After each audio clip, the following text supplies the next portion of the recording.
जम्मू कश्मीर में आज भी एक ऐसी जगह है जहां पर अगर आप आएंगे आप आज भी स्टेटहुड का दर्जा ही पाएंगे। जम्मू कश्मीर एक रियासत ही है, केंद्र शासित प्रदेश नहीं है। एक साथ है इस एरिया में कि ये एक एरिया जम्मू कश्मीर स्टेट है।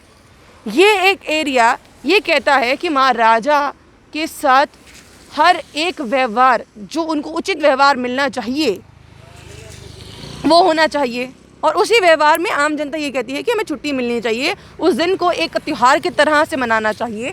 पर आज यहाँ पर वो मूर्ति स्थापित करने के बाद उस चीज़ को भूल गए। जम्मू कश्मीर में आज भी एक ऐसी जगह है जहाँ पर अगर आप आएंगे आप आज भी स्टेटहुड का दर्जा ही पाएंगे। बाकी पूरा जम्मू कश्मीर की अगर मैं बात करूँ तो वो यूटी है। लोग डिमांड कर रहे हैं कि स्टेटहुड वापस मिलना चाहिए, पर आज भी एक जगह ऐसी है जहाँ पर आज भी स्टेट वर्ड यूज़ भी किया जाता है और वो ये समझते हैं कि आज भी हम स्टेट ही हैं। जम्मू कश्मीर एक रियासत ही है, केंद्र शासित प्रदेश नहीं है। नमस्कार, आप सभी का स्वागत है जम्मू परिवर्तन में। मैं हूँ रतीश शर्मा। इस समय मैं बीजेपी की कार्यालय के बिल्कुल बाहर हूँ और जिस एरिया की मैं बात कर रही थी वो यही एरिया है। इसी एरिया की अगर मैं बात करूँ तो इस एरिया में आज ये है कि जनाब ये एरिया आज भी स्टेट के अंडर आता है। इसके बाहर का जितना भी इलाका है वो सारा का सारा यूटी में आता है। विश्वास नहीं हो रहा तो चलिए अब आपको एक फ़ोटो के ज़रिए बताने की कोशिश करते हैं। सबसे पहले बात उनकी जो लगातार ये बात करते हैं कि हम इसको ड्राई स्टेट बनाएंगे, 50 के पार जाएंगे। अब आप आवाज़ समझ गए होंगे, ये बात रविंदर रैना की हो रही है। रविंदर रैना वही रविंदर रैना जो यूटी अध्यक्ष हैं, पर आज भी अपने नाम के आगे ये लगाते हैं कि वो प्रदेश अध्यक्ष हैं। प्रदेश यानी कि स्टेट।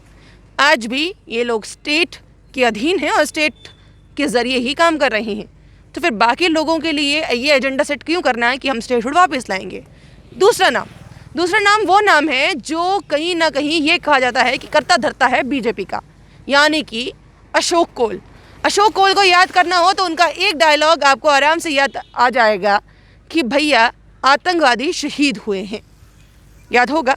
चलिए, अब वो भी यही समझते हैं कि हम लोग स्टेट में हैं, यूटी में नहीं।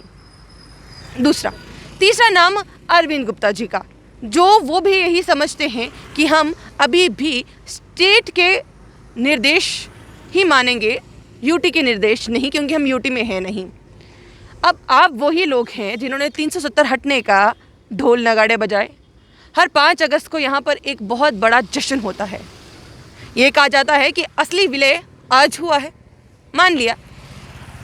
उसके बाद डॉक्टर जितेंद्र सिंह की वो बात कि भैया यूटी बनने से ही आप लोगों का फ़ायदा होगा, स्टेट बनने से नहीं। स्टेट बनने से कुछ चंद परिवार का फ़ायदा होता है, यूटी बनने से सभी का फ़ायदा होगा। पर अब ये लोग फ़ायदा किसको दे रहे हैं? क्या उन चंद परिवारों को, या फिर ये कह रहे हैं कि भैया ये इलाका स्टेट का, बाकी इलाका यूटी का। आम जनता तरसती रहे यूटी को लेकर कि भैया हमें स्टेटहुड वापस चाहिए, और पॉलिटिकल पार्टी तरसती रहे इस बात को लेकर कि हमें स्टेटहुड चाहिए। पर ये लोग यही कहेंगे कि हम तो पहले भी स्टेट में थे, आज भी स्टेट में हैं। अब ये किस तरीके से हो सकता है कि उनकी 19 से लेके 2022 चल रहा है कि अभी तक ये बात समझ नहीं आई है कि हम यूटी में हैं या फिर सबसे बड़ी बात स्टेट में।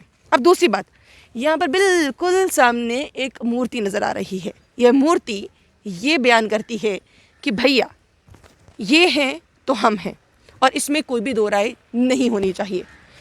ये नहीं होते तो शायद आज हम नहीं होते, यही हैं तो आज हम हैं।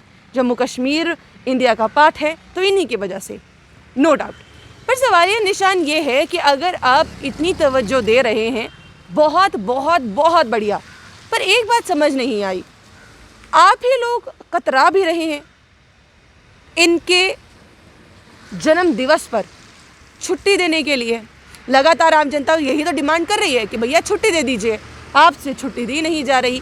ये पूरे कार्यालय का एक पैन करके दिखाइएगा रोहित जी, कि यहाँ पर आप देखिए कि ये पॉलिटिकल पार्टी है जो लगातार ये कहती है कि भैया सबसे बड़ी अगर जनाधार किसी का है तो वो हमारा है। देश के पक्ष में सबसे ज़्यादा बातें करता है वो हमारी पॉलिटिकल पार्टी है। पर इस पूरे कार्यालय में देख लीजिए एक भी झंडा नहीं है।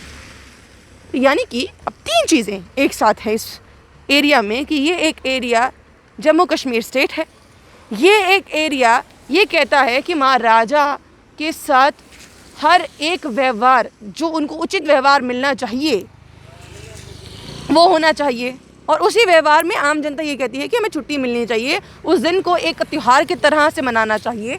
पर आज यहाँ पर वो मूर्ति स्थापित करने के बाद उस चीज़ को भूल गए हैं, क्योंकि अभी नया कैलेंडर आया है, उस कैलेंडर में भी छुट्टी जो है वो नहीं मिली है। और तीसरी सबसे बड़ी बात कि पूरे बीजेपी कार्यालय में झंडा कहीं भी नहीं है। कैसे, अब इसको किस तरीके से माने?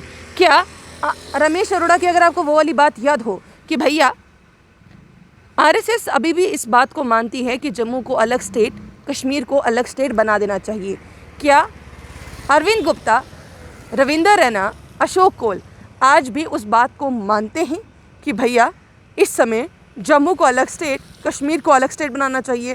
क्योंकि कहीं ना कहीं उनके नेम प्लेट तो इसी की ओर ही इशारा कर रही हैं।